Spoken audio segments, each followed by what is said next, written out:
আমাদের গ্রামে বজলু মিয়া আর ফজলু মিয়া বাস করত। বজলু মিয়ার একটি মেয়ে ছিল বড়, সে সবসময় পড়ালেখায় ব্যস্ত থাকতো।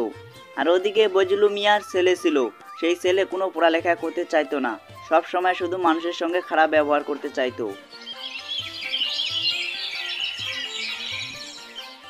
কিরে ফজলু, তোর মেয়েকে তো ভালোই পড়ালেখা করাচ্ছিস, কিন্তু একটা কথা কান খুলে শুনে রাখ, যত পড়ালেখা করাবি তত তোর মেয়ে খারাপ হবে, বুঝেছিস? বজলু ভাই আমার, মেয়েটা পড়ালেখা করতে চাইছে, চাক না।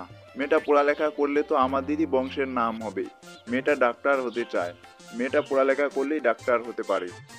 ওরে বাবা, পড়ালেখা করে নাকি ডাক্তার হবে?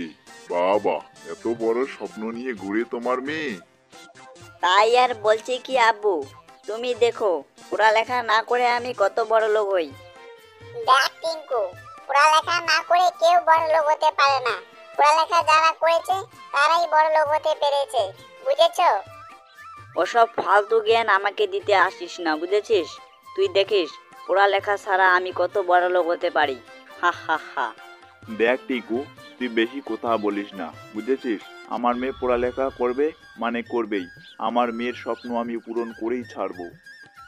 এই জন্যই মানুষকে জ্ঞান দিতে নেই। তুই নিজের ভাই হোস গুণে আমি তোকে জ্ঞানটা দিলাম, বুঝতে পেরেছিস? বজলু মিয়া আর বজলু মিয়ার ছেলের একথা শুনে পিঙ্কি অনেক রেগে যায় আর স্কুলে রওনা দেয়। দেখো বাবা দেখো, কত কথা শোনালাম, তবুও শুনলো না। পড়ালেখা করবেই, বেশি জেদ কিন্তু ভালো না, বুঝেছো? বজলু আর বজলুর ছেলের এসব কথা শুনে ফজলু ওখান থেকে তার বাসায় চলে যায় আর রান্না বসায়। আব্বু, আব্বু, তুমি কোথায়? তাড়াতাড়ি বাড়ি থেকে বের হয়ে আসো, আমি পরীক্ষায় পাশ হয়েছি। কি হয়েছে পিঙ্কি মা? কোনো সমস্যা হয়েছে? তাড়াতাড়ি বলো আমাকে। না আব্বু, কোনো সমস্যা হয়নি। বাংলাদেশের পড়ালেখা আমি শেষ করে ফেলেছি এবং কি আমার বড় ধরনের একটি চাকরিও হয়ে গেছে। 5 লাখ টাকা মাসে বেতন দেবে আব্বু। এটা তো খুবই ভালো খবর মা। চল, পাড়ার মানুষকে মিষ্টি খাইয়ে আসি, তাড়াতাড়ি চল। হ্যাঁ বাবা, একদম ঠিক বলেছো। পাড়ার মানুষকে মিষ্টি খাইয়ে আসি, তাড়াতাড়ি চলো। কিরে পিঙ্কি মা, আমি এসব কি শুনলাম? সব ঠিক তো? হ্যাঁ চাচা, তুমি একদম ঠিকই শুনেছো। আমি বাংলাদেশের পড়া শেষ করে এখন একটা বড় চাকরি পেয়েছি।